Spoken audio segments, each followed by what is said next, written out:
Hola, ¿qué tal? Bienvenidos. Hoy vamos a resolver de una vez por todas uno de esos pequeños misterios de la historia que siempre nos confunde un poco. ¿Cómo es que se cuentan los siglos? Vamos a ver que es más fácil de lo que parece.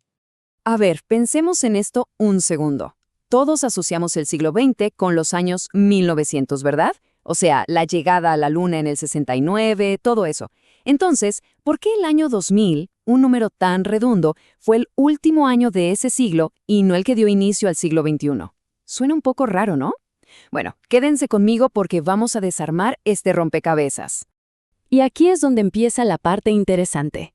La clave para entender todo esto está en el pasado, en algo que no existía.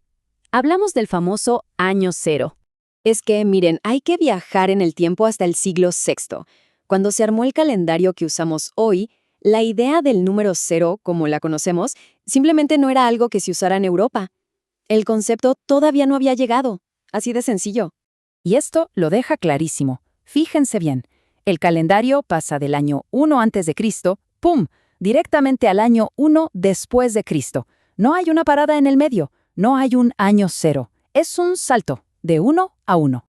Entonces, aquí está el truco. Si no hay año cero, el conteo tiene que empezar en el año 1. Y para que un siglo tenga 100 años completos, si empieza en 1, ¿dónde termina? Pues, en el año 100. Por eso el primer siglo fue del 1 al 100. Y esa es la razón por la que todos los siglos, desde entonces, terminan en un año que acaba en 00.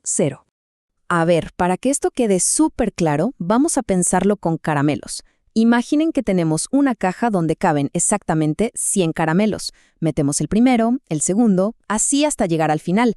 El caramelo número 100 es el que llena la caja por completo. ¿Y qué pasa con el caramelo 101? Ya no cabe. Tiene que ir en una caja nueva, la segunda caja. Pues con los siglos pasa exactamente lo mismo. Muy bien. Ahora que ya entendemos el porqué, vamos a la parte práctica. Olvídense de las dudas, porque les voy a dar un truco matemático que no falla nunca. Es la regla de oro para no volver a equivocarse. Y aquí la tenemos. Es súper simple y se divide en dos. Primer caso.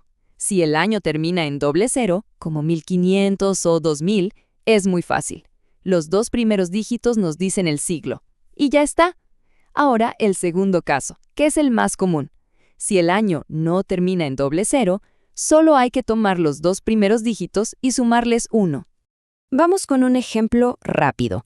El año 1500 termina en doble cero, así que aplicamos la primera parte de la regla.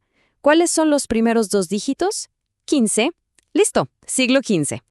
Ahora otro, el año 1789. Este no termina en doble cero. Entonces, ¿qué hacemos? Tomamos los dos primeros dígitos, 17, le sumamos 1 y nos da 18. Estamos en el siglo XVIII.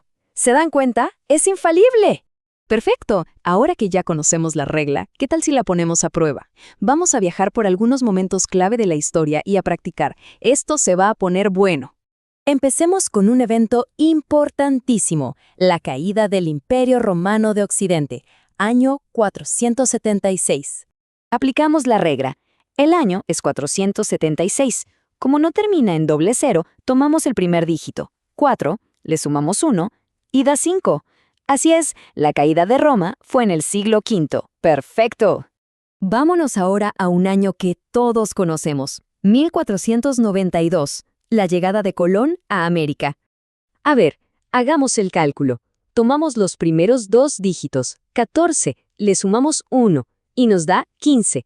Este evento ocurrió en el siglo XV. Seguimos. Siguiente parada, la Revolución Francesa, en 1789, un momento que cambió al mundo. Este ya lo vimos, pero para que no se nos olvide, 17 más 1 es 18. La Revolución Francesa es el gran evento del siglo XVIII. Y un ejemplo más moderno, la llegada del ser humano a la Luna, en 1969. Un pequeño paso para el hombre. Y un cálculo gigante para la humanidad. Bueno, no tanto. 19 más 1 es igual a 20. La conquista de la Luna fue sin duda uno de los grandes momentos del siglo XX. ¿Ya ven? Con esta regla no hay pierde. Y bueno, para que tengan todo a la mano, aquí les dejamos esta tabla. Es una guía súper útil. Muestra los rangos de años para algunos siglos importantes y un evento famoso para ubicarnos. Fíjense en el último, nuestro siglo, el XXI, que como ya sabemos, empezó en el 2001. ¡Excelente! Ya casi lo tenemos todo. Solo falta un último detalle, un toque final para hablar y escribir de historia como verdaderos expertos. Y ese detalle son los números romanos. Porque aunque podemos decir siglo XX, la forma correcta, la forma formal de escribirlo, sobre todo en libros o trabajos, es siempre con números romanos. O sea, siglo XX, siglo XXI. Le da ese toque de precisión histórica, ¿saben? Y con esto, el misterio está resuelto. Ya sabemos por qué el siglo XXI empezó en el 2001, y más importante, cómo calcular cualquier siglo sin dudarlo. Ahora les dejo una pregunta para pensar. Ahora que dominamos cómo se mide el pasado, ¿qué gran evento creen que va a definir nuestro propio siglo, el siglo XXI? Ahí se las dejo.